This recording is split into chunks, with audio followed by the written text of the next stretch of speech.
To Kill a Mockingbird, Chapter 4. The remainder of my school days were no more auspicious than the first.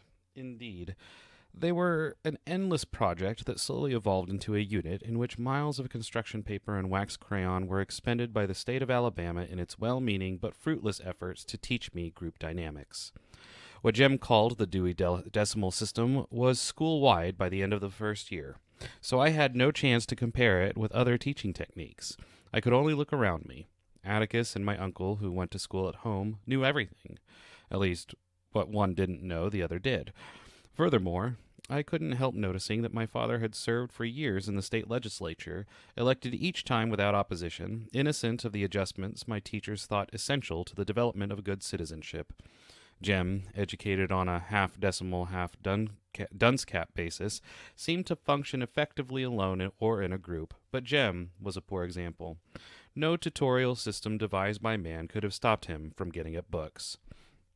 As for me, I knew nothing except what I gathered from Time magazine and reading everything I could lay my hands on at home. But as I inched sluggishly along the treadmill of the Macomb County school system, I could not help receiving the impression that I was being cheated out of something. Out of what, I knew not. Yet I did not believe that 12 years of unrelieved boredom was exactly what the state had in mind for me. As the year passed, released from school 30 minutes before Jem, who had to stay until 3 o'clock, I ran by the Radley place as fast as I could, not stopping until I reached the safety of our front porch.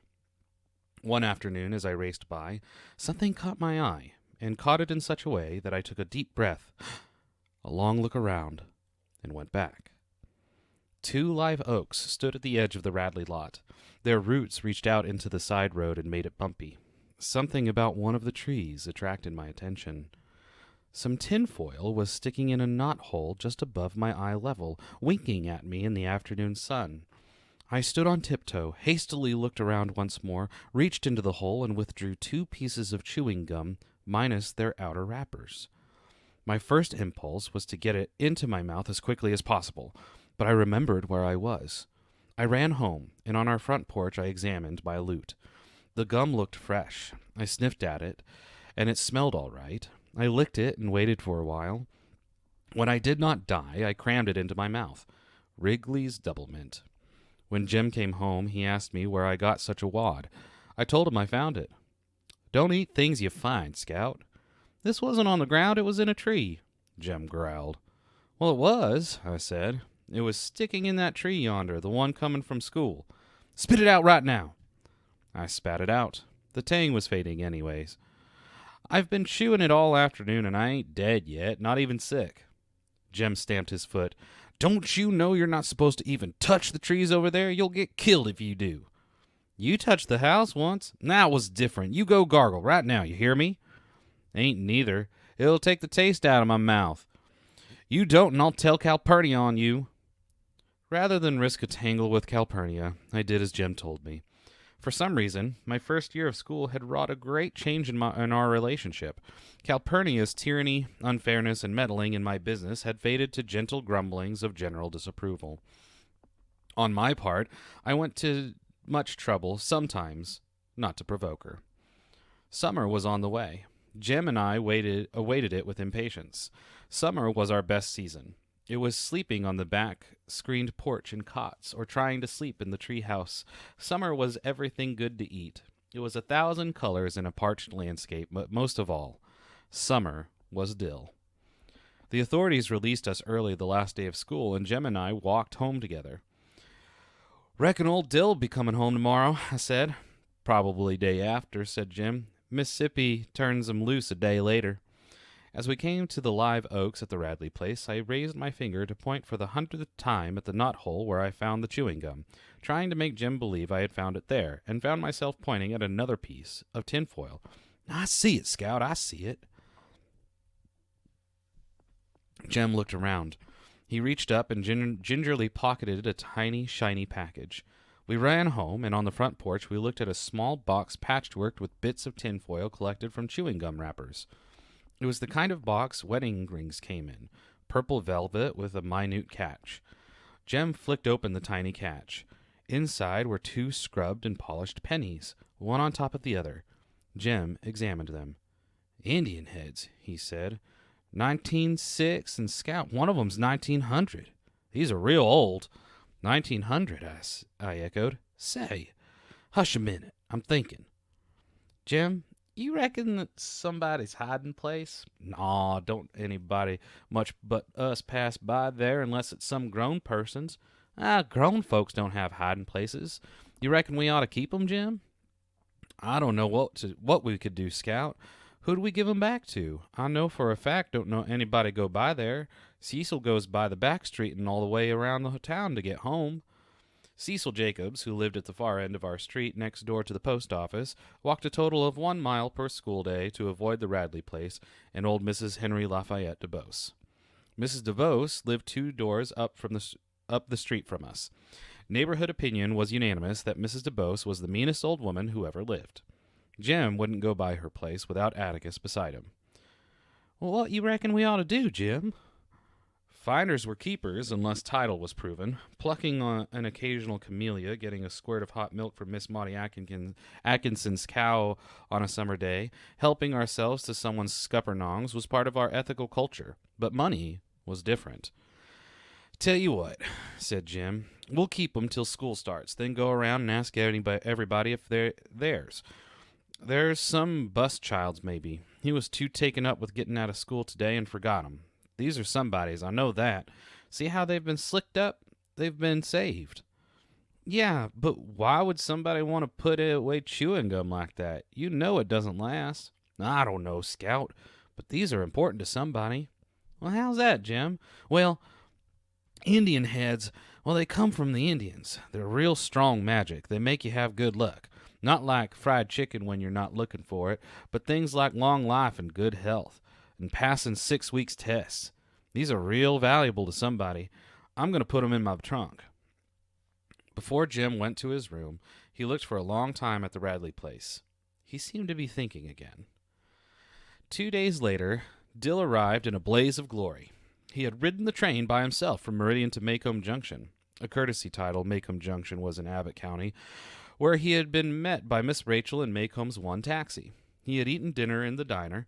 He had seen 2 twins hitched together get off the train in Bay St. Louis and stuck to his story regardless of threats. He had discarded the abominable blue shorts that were buttoned to his shirts and wore real short pants with a belt. He was somewhat heavier, no taller, and said he had seen his father. Dill's father was taller than ours. He had a black beard, pointed, and was president of the L&N Railroad. I helped the engineer for a while, said Dill, yawning.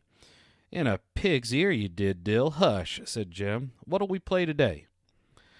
Tom and Sam and Dick, said Dill. Let's go in the front yard.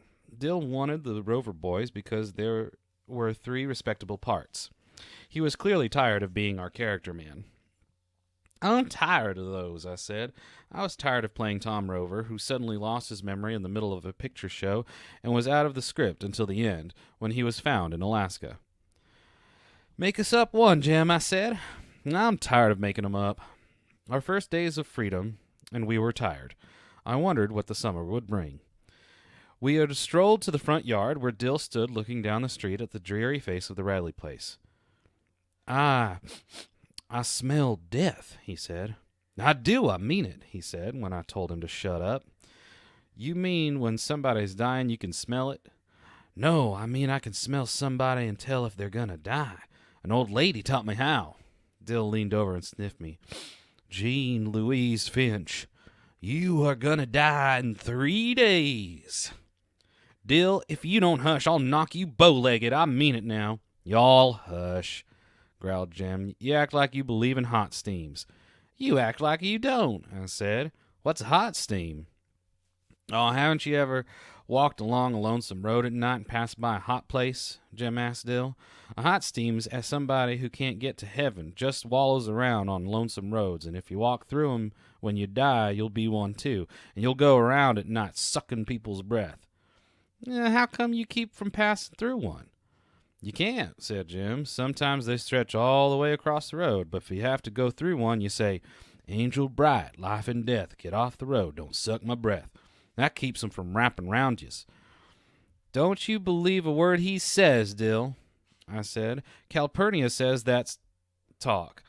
Jem scowled darkly at me, but said, "Well, are we going to play something or not?" "Let's roll in a tire," I suggested. Jem sighed. "You know I'm too big. You can push." I ran to the backyard and pulled an old car tire from under the house. I slapped it up to the front yard. "I'm first," I said. Dill said he thought he ought to be first. He just got there. Jem arbitrated, awarded me first push with an extra time for Dill, and I folded myself inside the tire. Until it happened, I did not realize that Jem was offended by my contradicting him on hot steams, and that he was patiently waiting an opportunity to reward me. He did, by pushing the tire down the sidewalk with all the force in his body. Ground, sky, and house melted into a mad pallet. My ears throbbed. I was suffocating. I could not push out my hands to stop. They were wedged between my chest and knees. I could only hope that Jem would outrun the tire and me, or that I would be stopped by a bump in the sidewalk. I heard him behind me, chasing and shouting. The tire bumped on gravel, skeetered across the road, crashed into a barrier, and popped me like a cork on the pavement. Dizzy and nauseated, I lay on the cement and shook my head still, pounded my ears to silence, and heard Jem's voice. "Scout, get away from there! Come on!" I raised my head and stared at the Radley place, steps in front of me. I froze. "Come on, Scout, don't just lie there!" Jem was screaming. "Get up, can't you?" I got to my feet, trembling as I thawed. "Get the tire!" Jem hollered. "Bring it with you. Ain't you got any sense at all?" When I was able to navigate, I ran to them as fast as my shaking knees would carry me. "Why didn't you bring it?" Jem yelled. "Why don't you go get it?" I screamed. Jem was silent. "Go on, it ain't far inside the gate. Why, you even touched the house once, remember?" Jem looked at me furious, could not decline, ran down the sidewalk, treaded water at the gate, then dashed in and retrieved the tire. "See there?" Jem was scowling triumphantly. "Nothing to it. I swear, Scout, sometimes you act so much like a girl it's mortifying." There was more to it than he knew, but I decided not to tell him. Calpurnia appeared in the front door and yelled, "Lemonade time! You all get in out of the hot sun before you fry alive." Lemonade in the middle of the morning was a summertime ritual. Calpurnia set a pitcher and 3 glasses on the porch, then went about her usual business. Being out of Jem's good graces did not worry me, especially. Lemonade would restore his good humor. Jem gulped down his second glassful and slapped his chest. "I know what we are going to play," he announced. "Something new. Something different." "What?" asked Dill. "Boo Radley." Jem's head at times was transparent. He had thought that up to make me understand he wasn't afraid of Radley's in any shape or form, to contrast his own fearless heroism with my cowardice.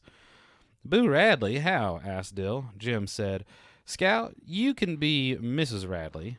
"I declare if I will. I don't spatter," said Dill, still scared. "He can get out at night when we're all asleep," I said.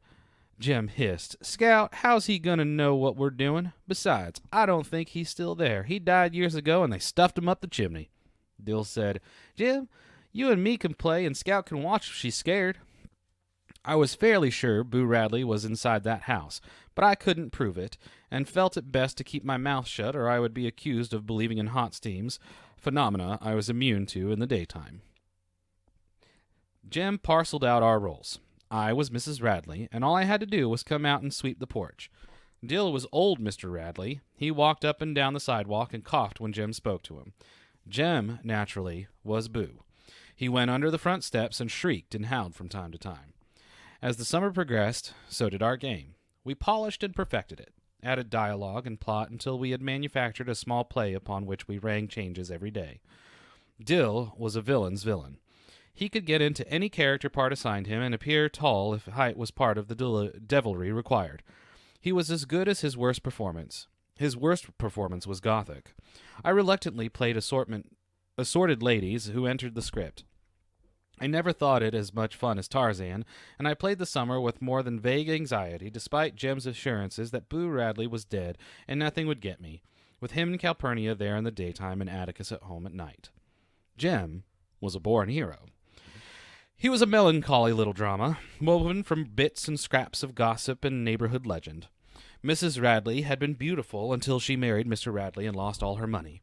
She also lost most of her teeth, her hair, and her right forefinger. Dill's contribution. Boo bit it off one night when he couldn't find any cats and squirrels to eat.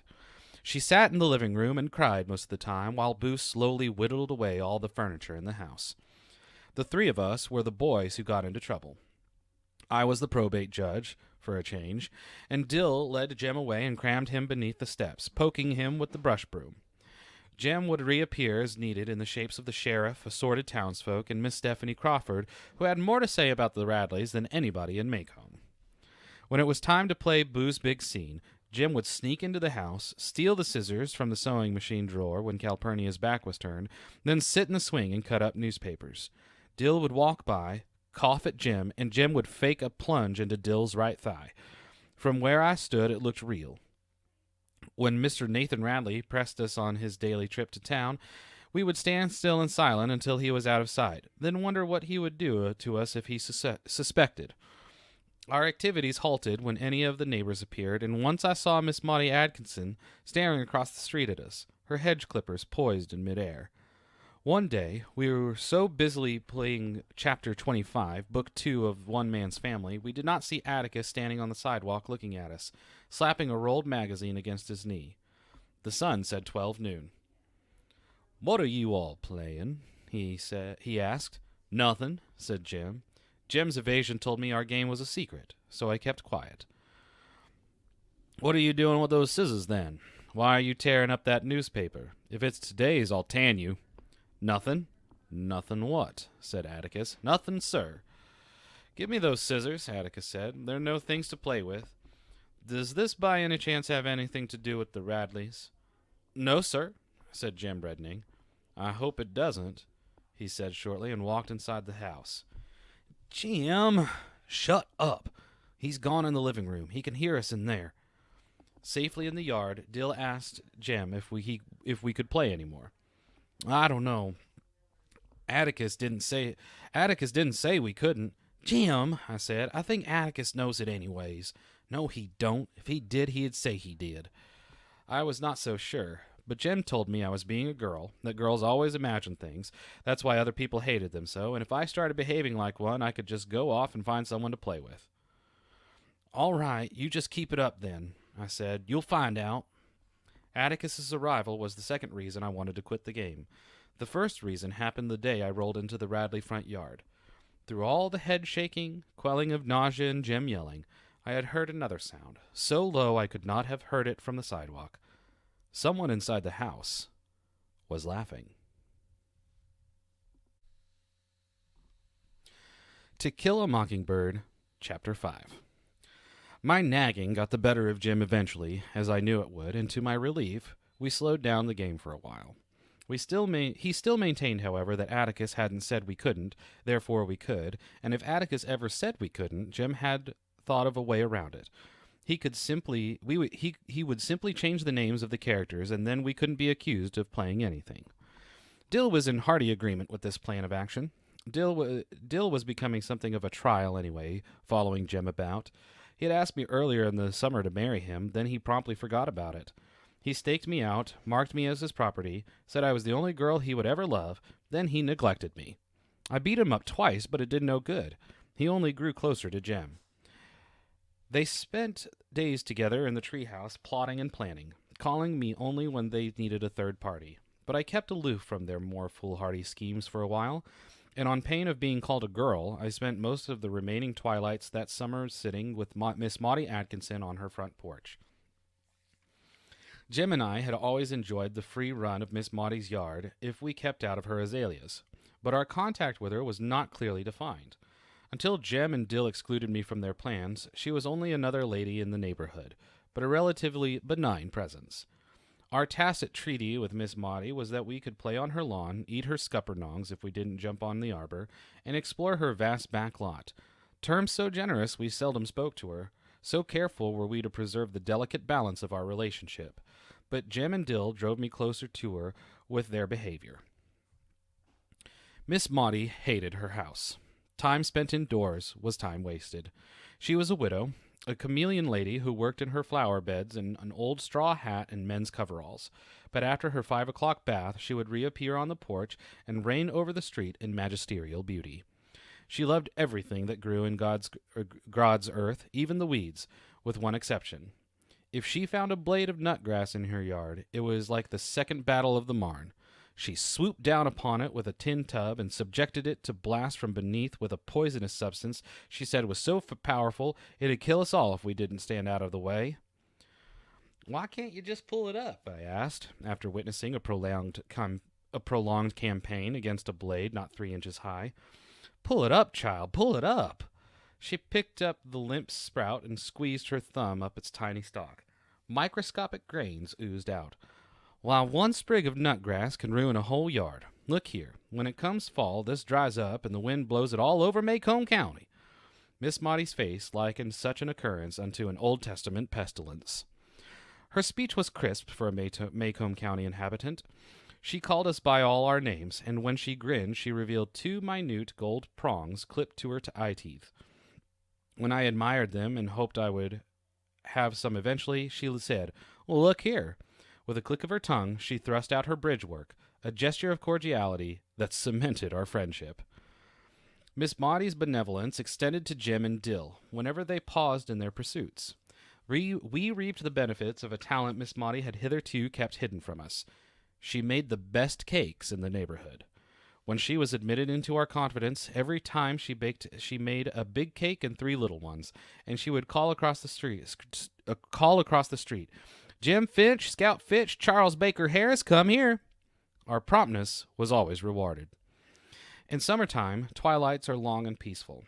Often as not, Miss Maudie and I would sit silently on her porch, watching the sky go from yellow to pink as the sun went down, watching flights of martins sweep low over the neighborhood and disappear behind the schoolhouse rooftops. "Miss Maudie," I said one evening, "do you think Boo Radley's still alive?" "His name's Arthur, and he's still alive," she said. She was rocking slowly in her big oak chair. "Do you smell my mimosa? It's like angel's breath this evening." "Yes'm. How do you know?" "Know what, child? That Mr. Arthur's still alive?" "That's a morbid question. But I suppose it's a morbid subject. I know he's alive, Jean Louise, because I haven't seen him carried out yet." "He said maybe he died and they stepped him up the chimney." "Where did you get such a notion?" "That's what Jem said he thought they did." "Tss. He gets more like Jack Finch every day." Miss Maudie had known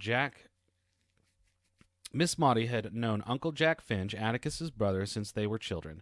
Nearly the same age, they had grown up together at Finch's Landing. Miss Maudie was the daughter of a neighboring landowner, Dr. Frank Buford. Dr. Buford's profession was medicine, and his obsession was anything that grew in the ground, so he stayed poor.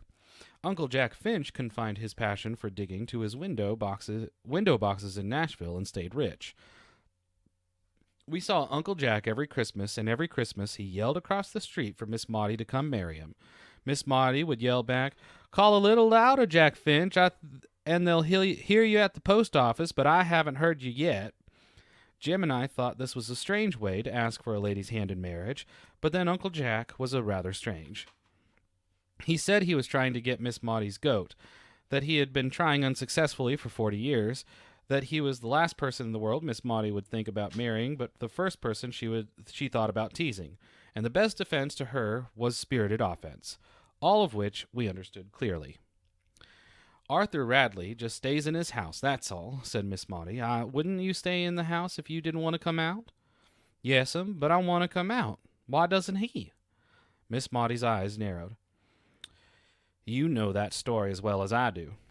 "I never heard why, though. Nobody ever told me why." Miss Maudie settled her bridge work. "You know, old Mr. Radley was a foot-washing Baptist." "Well, that's what you are, ain't it?" "My shell's not that hard, child. I'm just a Baptist." "Don't you all believe in foot-washing?" "We do. At home. In the bathtub. But we can't have communion with y'all." Apparently, deciding that it was easier to define primitive baptistry than closed communion, Miss Maudie said, "Foot washers believe anything that's pleasure is a sin. Did you know some of them came out of the woods one Saturday and passed by this place and told me and my flowers were going to hell?" "Your flowers, too?" "Yes, ma'am. They'd burn it right with me. They thought I spent too much time in God's outdoors and not enough time inside the house reading the Bible." My confidence in pulpit gospel lessened at the vision of Miss Maudie stewing forever in various Protestant hells. True enough, she had an acid tongue in her head, and she did not go about the neighborhood doing good, as did Miss Stephanie Crawford. But while no one with a grain of sense trusted Miss Stephanie, Jim and I had considerable faith in Miss Maudie. She had never told on us, had never played cat and mouse with us. She was not at all interested in our private lives. She was our friend. How so reasonable a creature could live in peril of everlasting torment was incomprehensible. "Well, that ain't right, Miss Maudie. You're the best lady I know." Miss Maudie grinned. "Thank you, ma'am. Thing is, foot washers think women are a sin by definition. They take the Bible literally, you know." "Is that why Mr. Arthur stays in the house, to keep away from the women?" "I've no idea. It doesn't make sense to me. Looks like if Mr. Arthur was hankering after heaven, he'd come out and on the porch at least. Atticus says God's loving folks like you love yourself." Miss Maudie stopped rocking and her voice hardened. "You are too young to understand it," she said, "but sometimes the Bible in the hand of one man is worse than a whiskey bottle in the hand of your father." I was shocked. "Atticus doesn't drink whiskey," I said. "He'd never drunk a drop in his life. No, yes, he did. He said he drank some one time and didn't like it." Miss Maudie laughed. "I wasn't talking about your father," she said. "What I meant was, if Atticus Finch drank until he was drunk, he wouldn't be as hard as some men are at their best. There are just some kind of men who are so busy worrying about the next world they've never learned to live in this one. And you can look down the street and see the results." "Do you think they're true, all those things they say about Mr. Arthur?" "What things?" I told her. "That is 3/4 folks and 1/4 Stephanie Crawford," said Miss Maudie grimly. "Stephanie Crawford told me once she woke up in the middle of the night and found him looking in the window at her. I said, 'What did you do, Stephanie? Move over in the bed and make room for him?' That shut her up for a while." I was sure it did. Miss Maudie's voice was enough to shut anybody up. "No, child," she said, "that is a sad house. I remember Arthur Radley when he was a boy. He always spoke nicely to me, no matter what folks said he did. Spoke as nicely as he knew how." "You reckon he's crazy?" Miss Maudie shook her head. "If he's not, he should be by now. The things that happen to people we never really know. What happens in houses behind closed doors, what secrets. Atticus don't ever do anything to Jim and me in the house that he don't do in the yard," I said, feeling it my duty to defend my parent. "Oh, gracious, child, I was raveling a thread. Wasn't even thinking about your father. But now that I am, I'll say this. Atticus Finch is the same in the house as he is on the public streets. How do you like some fresh pound cake to take home?" I liked it very much. Next morning, when I awakened, I found Jim and Dill in the backyard, deep in conversation. When I joined them, as usual, they said, "Go away." "Will not. This yard's as much mine as it is yours, Jim Finch. I got just as much right to play in it as you have." Dill and Jim emerged from a brief huddle. If you stay, you've got to do what we tell you to do," Dill warned. "Well," I said, "who's so high and mighty all of a sudden?" If you don't say you'll do what we tell you, we ain't going to tell you anything," Dill continued. "You act like you grew 10 inches in one night. All right, what is it?" Jim said placidly, "We are going to give a note to Boo Radley." "Just how?" I was trying to fight down the automatic terror rising in me. It was all right for Miss Maudie to talk. She was old and snug on her porch. It was different for us. Jim was merely going to put the note on the end of a fishing pole and stick it through the shutters. If anyone came along, Dill would ring the bell. Dill raised his hand. In it was my mother's silver dinner bell. I'm going around to the side of the house," said Jim. "We looked yesterday from across the street, and there's a shutter loose. Maybe I can make it stick on the window sill at least." "Jim!" "Now you're in it, and you can't get out of it. You'll stay in it, Miss Priss." Okay, but I don't want to watch. Jim, somebody was—" "Yes, you will. You'll watch the back end of the lot, and Dill's going to watch the front of the house and up the street, and if anybody comes, he'll ring the bell. Not clear?" "All right, then. What'd you write him?" Dill said, "We're asking him real politely to come out sometimes and tell us what he does in there. We said we wouldn't hurt him, and we'd buy him an ice cream. You all have gone crazy. He'll kill us. Dill said, It's my idea. I figured if he'd come out and sit a spell with us, he might feel better. How do you know he don't feel good? Well, how'd you feel if you'd been shut up for 100 years with nothing but cats to eat? I bet he's got a beard down to here, like your daddy's. Oh, he ain't got a beard. Dill stopped as if trying to remember. Caught you, I said. You said 'fore you were off the train good for your daddy had a black beard. If it's all the same to you, he shaved it off last summer. Yeah, and I've got the letter to prove it. He sent me $2, too. Keep on. I reckon he even sent you a mounted police uniform. That never showed up, did it? You just keep on telling him, son. Dill Harris could tell the biggest ones I ever heard. Among other things, he had been up in a mail plane 17 times, he had been to Nova Scotia, he had seen an elephant, and his granddaddy was Brigadier General Joe Wheeler and left him his sword. You all hush, said Jim. He scuttled beneath the house and came out with the yellow bamboo pole. Reckon this is long enough to reach from the sidewalk? Anybody who's brave enough to go up and touch the house hadn't ought to use a fishing pole, I said. Why don't you just knock the front door down? This is different, said Jim. How many times do I have to tell you that?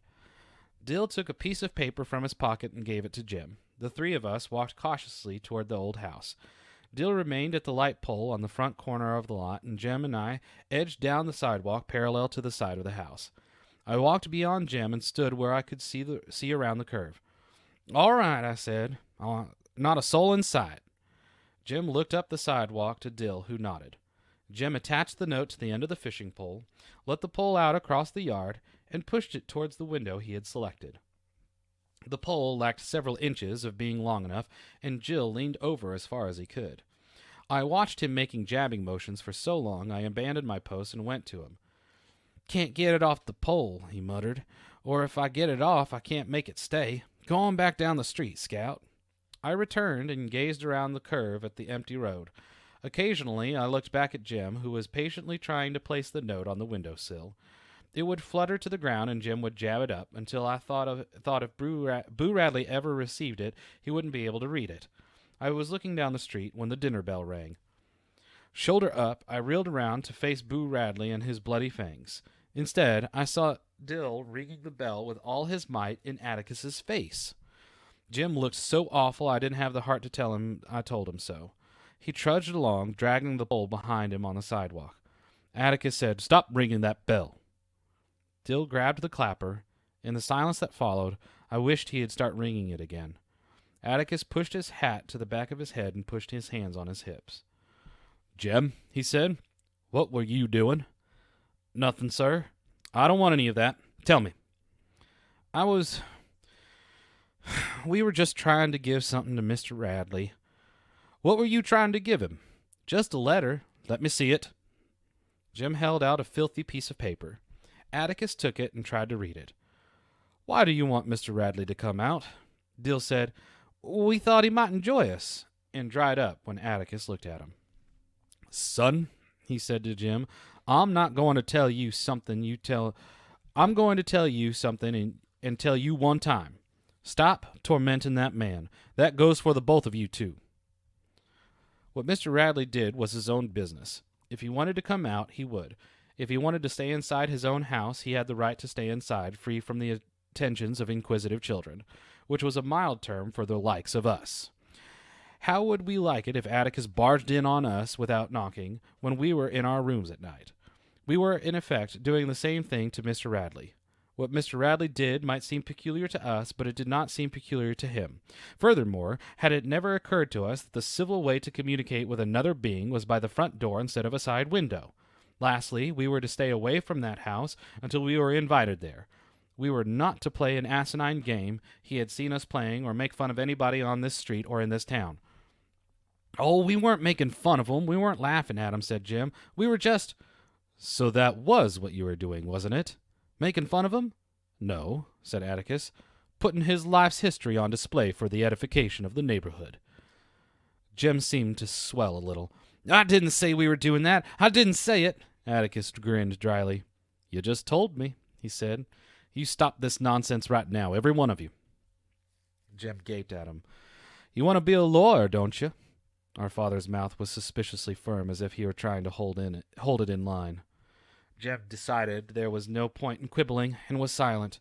When Atticus went inside the house to retrieve a file he had forgotten to take to work that morning, Jim finally realized that he had been done in by the oldest lawyer's trick on the record. He waited a respectful distance from the front steps, watched Atticus leave the house, and walk toward the town. When Atticus was out of earshot, Jim yelled after him, "I thought I wanted to be a lawyer, but I ain't so sure now." To Kill a Mockingbird, Chapter 6. "Yes," said our father, when Jim asked him if we could go over and sit by Miss Rachel's fish pool with Dill, as this was his last night in Maycomb. "Tell him so long for me, and we'll see him next summer." We leaped over the low wall that separated Miss Rachel's yard from our driveway. Jim whistled Bob White, and Dill answered in the darkness. "Not a breath blowing," said Jim. "Look a-yonder." He pointed to the east. A gigantic moon was rising behind Miss Maudie's pecan trees. "That makes it seem a lot hotter," he said. "Cross in tonight?" asked Dill, not looking up. He was constructing a cigarette from newspaper and string. "No, just the lady. Don't light that thing, Dill. You'll stink up this whole end of the town." There was a lady in the moon in Maycomb. She sat at a dresser combing her hair. "We're going to miss you, boy," I said. "Reckon we better watch for Mr. Avery?" Mr. Avery boarded across the street from Mrs. Henry Lafayette Dubos's house.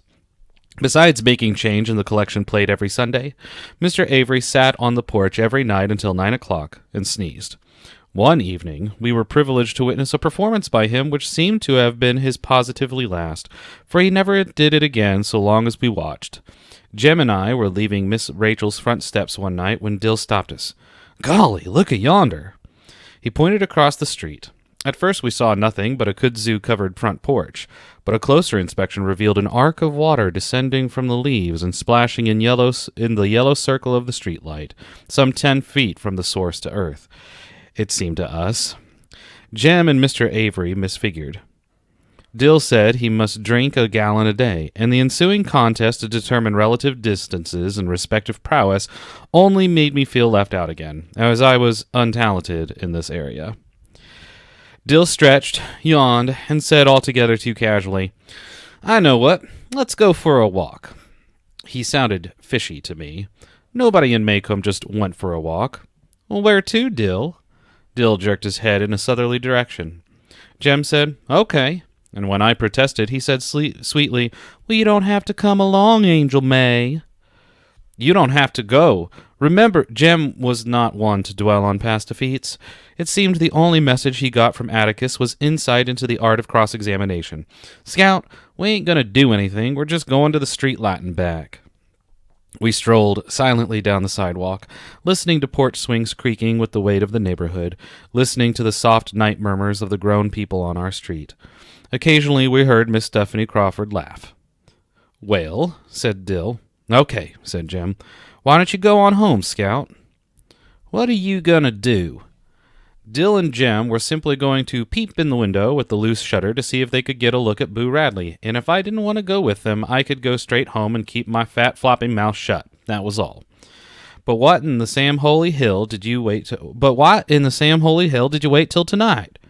Because nobody could see them in the night, because Atticus would be so deep in a book he wouldn't hear the kingdom coming, and because if Boo Radley killed them, they'd miss out on school instead of vacation, and because it was easier to see inside a dark house in the dark than in the daytime. Did I understand?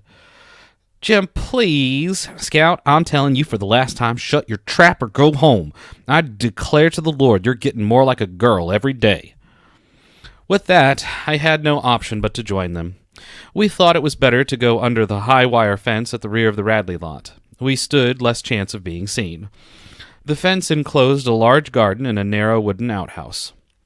Jem held up the bottom wire and motioned Dill under it. I followed and held up the wire for Jem.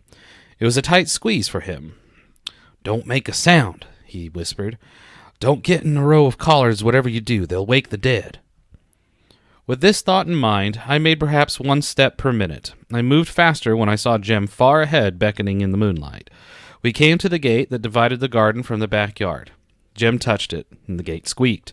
"Spit on it," whispered Dill. "You got us in a box, Jim," I muttered. "We can't get out of here so easy." "Shh! Spit on it, Scout." We spat ourselves dry, and Jen opened the gate slowly, lifting it aside and resting it on the fence. We were in the backyard. The back of the Radley house was less inviting than the front. A ramshackle porch ran the width of the house. There were 2 doors and 2 dark windows between the doors. Instead of a column, a rough 2x4 supported one end of the roof. An old Franklin stove sat in a corner of the porch, and above it a hat-rack mirror caught the moon and shone eerily. "Ah," said Jim, lifting his foot. "Smatter. Chickens," he breathed. That we would be obliged to dodge the unseen from all directions was confirmed when Dill ahead of us spelled G-O-D in a whisper. We crept to the side of the house, round to the window with the hanging shutter. The sill was several inches taller than Jim. "Give you a hand up," he muttered. "Give you a hand up," he muttered to Dill. "Wait, though." Jim grabbed his left wrist and my right wrist. I grabbed my left wrist and Jim's right wrist. We crouched, and Dill sat in our saddle. We raised him, and he caught the windowsill. "Hurry," Jim whispered. "We can't last much longer." Dill punched my shoulder, and we lowered him to the ground. "What'd you see?" "Nothing. Curtains. There's a little teeny light way off somewhere, though." "Let's get away from here," breathed Jim. "Let's go round in back again." "Shh," he warned me as I was about to protest. "Let's try the back window." "Dill, no," I said. Dill stopped and let Jem go ahead. When Jem put his foot on the bottom step, the step squeaked. He stood still, then tried his weight by degrees. The step was silent. Jim skipped 2 steps, put his foot on the porch, heaved himself to it, and teetered a long moment. He regained his balance and dropped to his knees. He crawled to the window, raised his head, and looked in. Then I saw the shadow. It was the shadow of a man with a hat on. At first I thought it was a tree, but there was no wind blowing, and tree trunks never walked. The back porch was bathed in moonlight, and the shadow, crisp as toast, moved across the porch toward Jim. Dill saw it next, and he put his hands to his face. When it crossed Jim saw it. He put his arms over his head and went rigid. The shadow stopped about a foot beyond Jim. Its arm came out from its side, dropped, and was still. Then it turned and moved back across Jim, walked along the porch and off the side of the house, returning as it had come. Jem leaped off the porch and galloped towards us. He flung open the gate, danced Dill and me through, and shooed us between 2 rows of swishing collards. Halfway through the collards I tripped, and as I tripped, the roar of a shotgun shattered the neighborhood. Dill and Jem dived beside me. Jem's breath came in sob. "Fence by the schoolyard! Hurry, Scout!" Jem held the bottom wire. Dill and I rolled through and were halfway to the shelter of the schoolyard's solitary oak when we sensed that Jem was not with us. We ran back and found him struggling in the fence, kicking his pants off to get loose. He ran to the oak tree in his shorts. Safely behind it, we gave way to numbness, but Jem's mind was racing. "We gotta get home. They'll miss us." We ran across the schoolyard, crawled under the fence to deer's pasture behind our house, climbed our back fence, and were at the back steps before Jem would let us pause to rest. Respiration normal, the 3 of us strolled as casually as we could to the front yard. We looked down the street and saw a circle of neighbors at the Radley front gate. "We better go down there," said Jim. "They'll think it's funny if we don't show up." Mr. Nathan Radley was standing inside his gate, a shotgun broken across his arm. Atticus was standing beside Miss Maudie and Miss Stephanie Crawford. Miss Rachel and Mr. Avery were nearby. None of them saw us come up. We eased in beside Miss Maudie, who looked around. "Where were you all? Didn't you hear the commotion?" "What happened?" asked Jim. "Mr. Radley shot at a Negro in his collared patch." "Oh, did he hit him?" "No," said Miss Stephanie. "Shot in the air. Scared him pale, though. Says if anybody sees a white around, that's the one. Says he's got the other barrel waiting for the next sound he hears in that patch, and next time he won't aim high, be it dog or Jim Finch." "Ma'am?" asked Jim. Atticus spoke. "Where are your pants, son?" "Pants, sir?" "Pants." It was no use. In his shorts before God and everybody. I sighed. Mr. Finch." In the glare from the streetlight, I could see Dill hatching one. His eyes widened. His fat cherub face grew rounder. "What is it, Dill?" asked Atticus. I won 'em from 'em, he said vaguely. Won them? How? Dill's hand sought the back of his head. He brought it forward and across his forehead. We were playing strip poker by yonder by the fish pool, he said, and Jim and I relaxed. The neighbors seemed satisfied. They all stiffened. But what was strip poker? We had no chance to find out. Miss Rachel went off like the town fire siren. Doo-hee, Jesus, Dill Harris, gambling by my fishpole. I'll strip poker you, sir. Atticus saved Dill from immediate dismemberment. Just a minute, Miss Rachel, he said. I've never heard of 'em doing that before. Were you all playing cards? Jem fielded Dill's fly with his eyes shut. No, sir, just with matches. I admired my brother. Matches were dangerous, but cards were fatal. Jim, Scout, said Atticus, I don't want to hear of poker in any form again. Go by Dill's and get your pants, Jim. Settle it yourselves.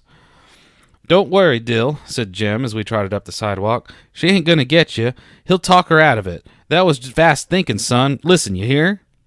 We stopped and heard Atticus's voice. Not serious. They all go through it, Miss Rachel. Dill was comforted, but Jim and I weren't. There was the problem of Jem showing up some pants in the morning. Give you some of mine, said Dill as we came up to Miss Rachel's steps. Jem said he couldn't get in them, but thanks anyways. We said goodbye, and Dill went back inside the house. He had evidently remembered he was engaged to me, for he ran back out and kissed me swiftly in front of Jem.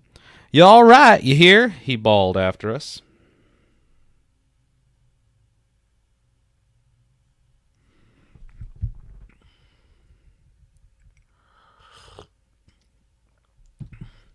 Had Jem's pants been safely on him, we would not have slept much anyway. Every night sound I heard from my cot on the back porch was magnified threefold.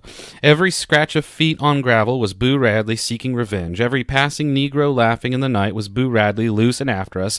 Insects splashing against the screen were Boo Radley's insane fingers picking the wire to pieces. The China Bear trees were malignant, hovering, alive. I lingered between sleep and wakefulness until I heard Jim murmur. Sleep, little three eyes? Are you crazy? Shh. Atticus's light is out. In the waning moonlight, I saw Jem swing his feet to the floor. I'm going after him, he said. I sat upright. You can't. I won't let you. He was struggling into a shirt. I've got to. You do, and I'll wake up Atticus. You do, and I'll kill you. I pulled him down beside me on the cot, and I tried to reason with him. Mr. Nathan's going to find him in the morning, Jem. He knows you lost him. When he shows him to Atticus, it'll be pretty bad. That's all there is to it. Going back to bed. That's what I know, said Jim. That's why I'm going after him. I began to feel sick. Going back to the place by himself, I remembered Miss Stephanie. Mr. Nathan had the other barrel waiting for the next sound he heard, be it... Jim knew that better than I. I was desperate. Look, it ain't worth it, Jim. A licking hurts, but it doesn't last. You'll get your head shot off, Jim, please. He blew out his breath patiently. It's like this, Scout, he muttered. Atticus ain't ever whipped me since I can remember, and I want to keep it that way. This was a thought. It seemed that Atticus threatened us every other day. You mean he's never caught you at anything? Well, maybe so. I just want to keep it that way, Scout. We shouldn't have done that tonight, Scout. It was then, I suppose, that Jem and I first began to part company. Sometimes I did not understand him, but my periods of bewilderment were short-lived. This was beyond me. Please, I pleaded, can't you just think about it for a minute, by yourself on that place? Shut up.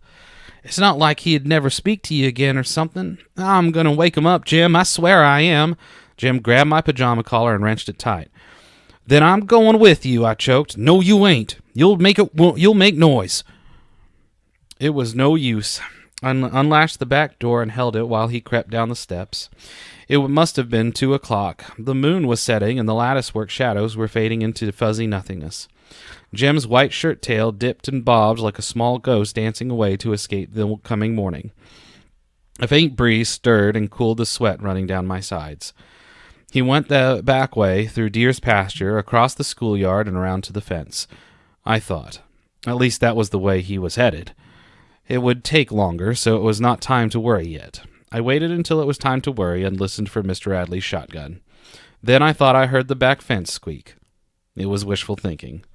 Then I heard Atticus cough. I held my breath. Sometimes, when we made a midnight pilgrimage to the bathroom, we would find him reading. He said he often woke up during the night, checked on us, and read himself back to sleep. I waited for his light to go on, straining my eyes to see it flood the hall. It stayed off, and I breathed again. The night crawlers had retired, but ripe china berries drummed on the roof when the wind stirred, and the darkness was desolate with the barking of distant dogs. There he was, returning to me. His white shirt bobbed over the back fence and slowly grew larger. He came up the back steps, latched the door behind him, and sat on his cot. Wordlessly, he held up his pants. He lay down, and for a while I heard his cot trembling. Soon he was still, and I did not hear him stir again.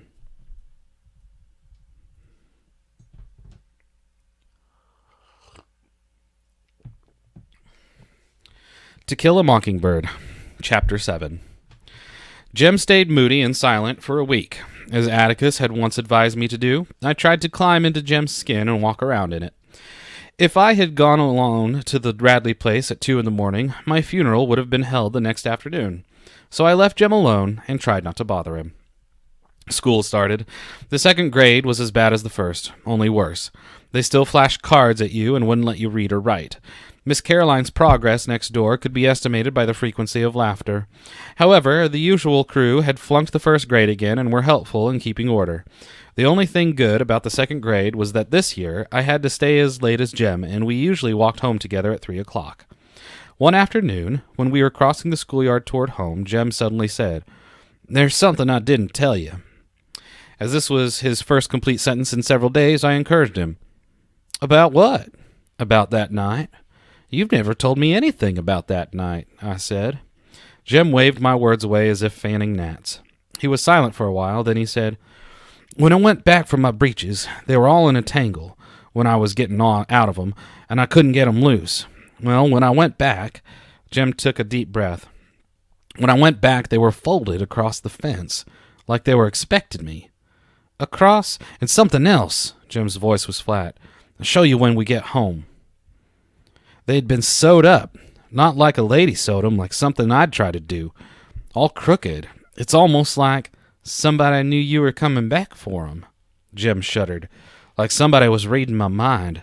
Like somebody could tell what I was going to do. Can't anybody tell what I'm going to do lest they know me, can they, Scout?" Jem's question was an appeal. I reassured him. "Can't anybody tell you what you're going to do lest they live in the house with you, and even I can't tell sometimes." We were walking past our tree. In its knothole rested a ball of gray twine. "Oh, don't take it, Jem," I said. "This is somebody's hiding place." "I don't think so, Scout." "Yes, it is. Somebody like Walter Cunningham comes down here every recess and hides his things, and we come along and take 'em away from him. Listen, let's leave it and wait a couple of days, and if it ain't gone then, we'll take it, okay?" "Okay, you might be right," said Jem. "It must be some little kid's place. Hides his things from the bigger folks. You know, it's only when school's in that we've found things." "Yeah," I said, "but we never go by here in the summertime."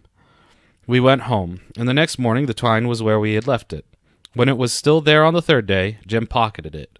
From then on, we considered everything we found in the knothole our property.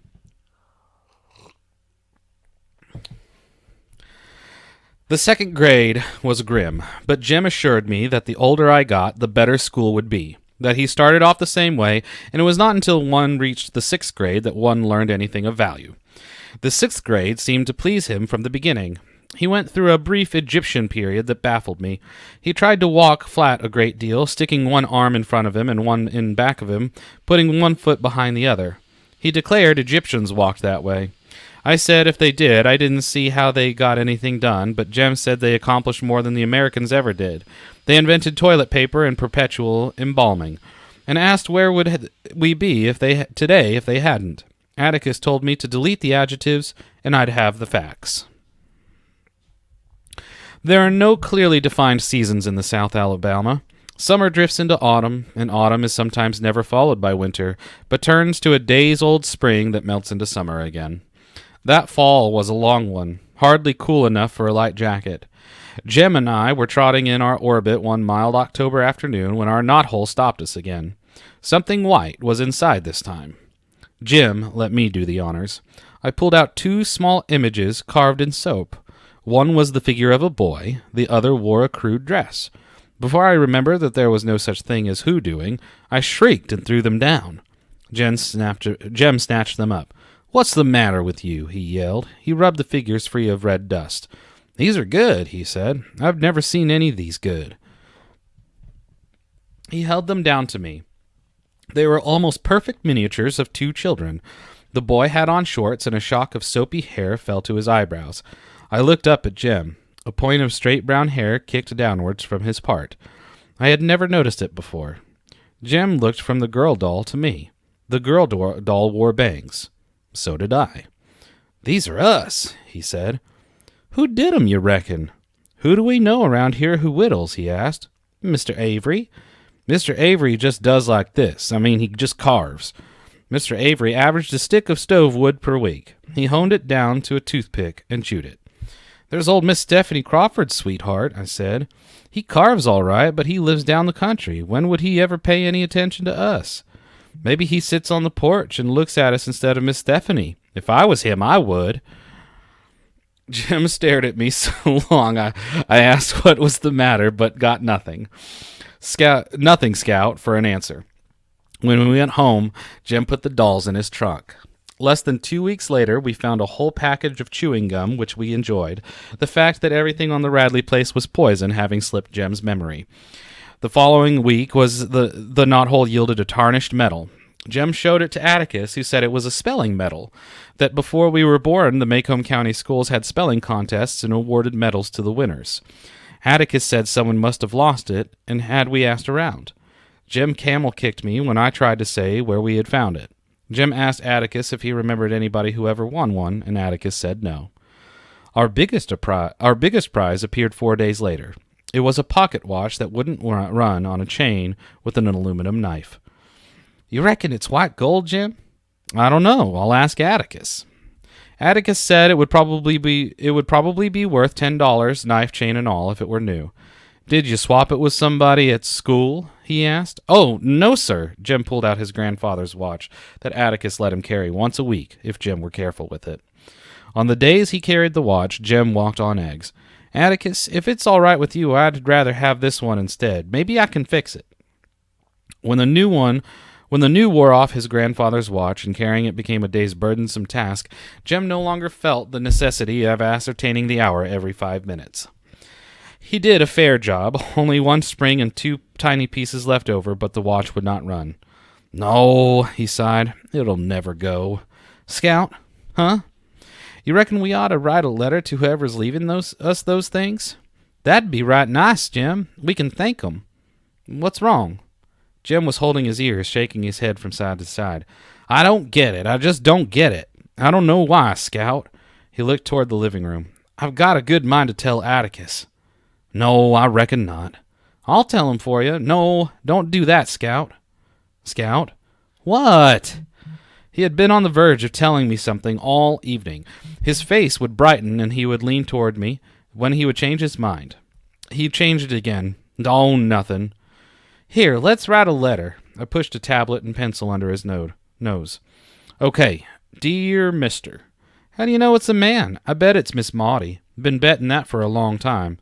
Miss Maudie can't chew gum." Jim broke into a grin. "You know, she can talk real pretty sometimes. One time I asked her to have a chew, and she said no thanks, that chewing gum cleaved to her palate and rendered her speechless," said Jim carefully. "Doesn't that sound nice?" "Yeah, she can say nice things sometimes. She wouldn't have a watch and chain anyways." "Dear sir," said Jim, we appreciate everything which you have put into the tree for us. Yours truly, Jeremy Atticus Finch." "He won't know who you are if you sign it like that, Jim." Jim erased his name and wrote, "Jem Finch," and I signed Jean Louise Finch, Scout, beneath it. Jim put the note in an envelope. Next morning, on the way to school, he ran ahead of me and stopped at the tree. Jim was facing me when he looked up, and I saw him go stark white. "Scout!" I ran to him. Someone had filled our knothole with cement.